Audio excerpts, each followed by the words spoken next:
So we started with this recipe that was more of a dry food, but like I mentioned, for those experiencing nausea, separating the kind of the solid foods from the liquids is important. So our next recipe will kind of focus on more of a soup-based recipe that's can be more flavorful, but really good for hydration, okay? Because sometimes, you know, when you're not feeling well, you might not want to eat and you might not want to be drinking fluids. And hydration, again, is really, really important.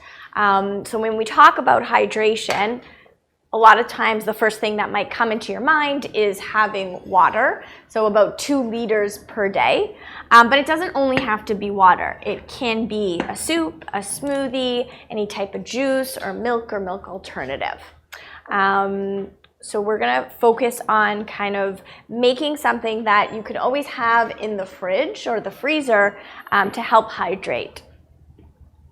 Yes, so we're gonna make a chicken broth. Now, we've had actually a few requests to make some more stocks. We tend to do a lot of vegetable stocks here, but some of the bone-based stocks, we do have some recipes. We don't teach it as often, so I think it's a good time for a refresher. It's very, very simple to do. It does take a little bit more time. I mean, it's one of those things that you kind of set it and forget it and just let it do its thing.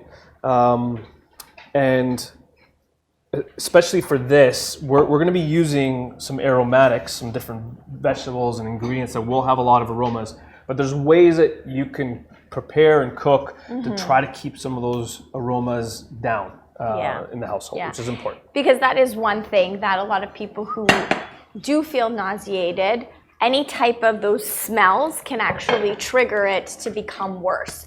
So kind of you know, opening the windows, getting a fan in, that's one way, but Jeremy's going to show us some techniques to use to kind of decrease those very pungent aromas. Yeah. Okay, so first thing, so we're making chicken stock. We need chicken. Now, we're using, you know, if you have some bones left, absolutely fantastic. Not everyone is like saving all their chicken bones and putting them in the freezer. So some of the items that I tend to go for if I'm making chicken stock and I don't have bones are wings. Wings are really, really good. They're really, really flavorful. There's a lot of bones, a lot of cartilage there, so it actually breaks down pretty quickly and gives you a really, really nice flavorful broth. But you can even use a whole chicken. Sometimes they just sell the chicken backs or the carcasses themselves. You can buy those. Those are pretty cheap. But these are going to give you a lot of flavor. Now, technically, because there's meat still on it, it's a broth. If I was just bones, it would be a stock. Again, these are silly rules that you don't have to worry about, but in case someone questions you. Yeah, and some things to avoid when experiencing nausea are things that are really like high in fat, like I mentioned earlier, anything that's fried. So even like fried chicken or fried eggs, any type of bacon or sausage you'd want to avoid. Also, there's those very cruciferous vegetables like broccoli, cabbage, Brussels sprouts. This can make nausea worse. Any type of donut or pastry, so those fried foods. And again, things like coffee or alcohol or really, really intense spices.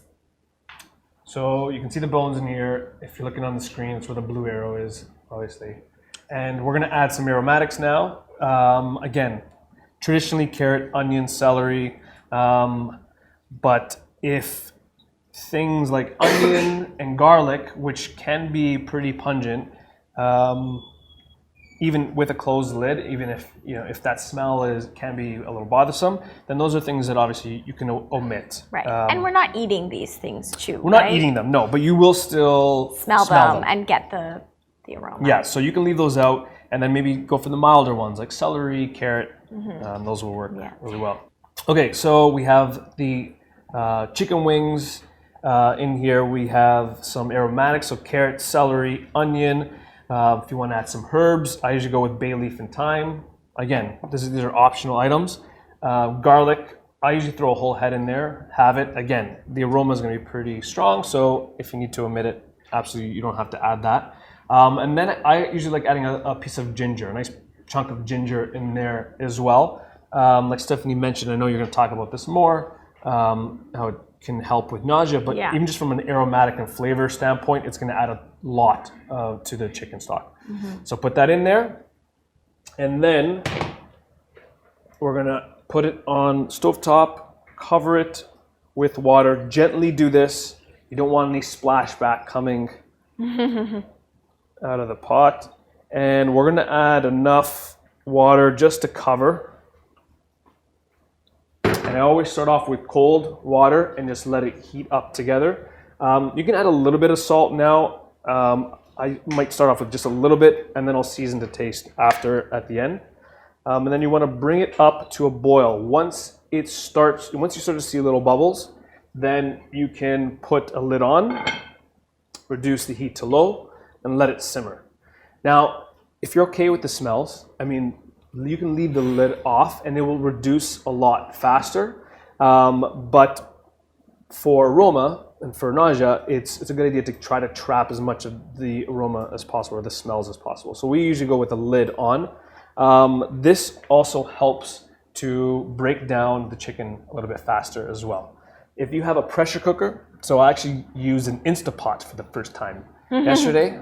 I don't know who's tried that out, but it makes it a lot faster. So in a pot like this, it would take about 3-4 hours to simmer until what you want is the chicken wing, the bone should break easily.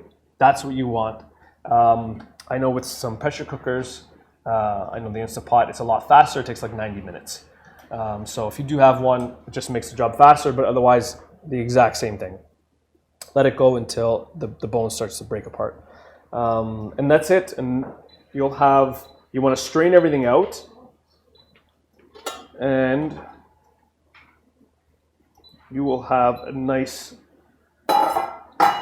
clear broth.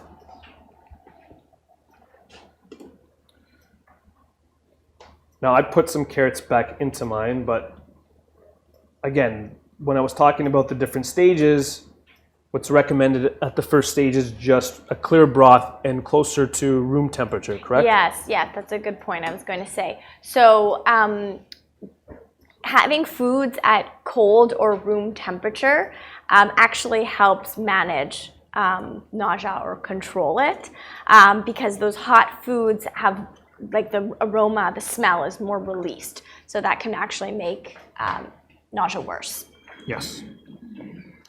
A couple things to mention as well. So after you strain the stock, put it in the refrigerator, let it cool down, put it in the refrigerator. The fat will actually raise to the top once it's chilled. So you can actually skim it off. That's the easiest way to do it. I know some people try to skim it while it's simmering.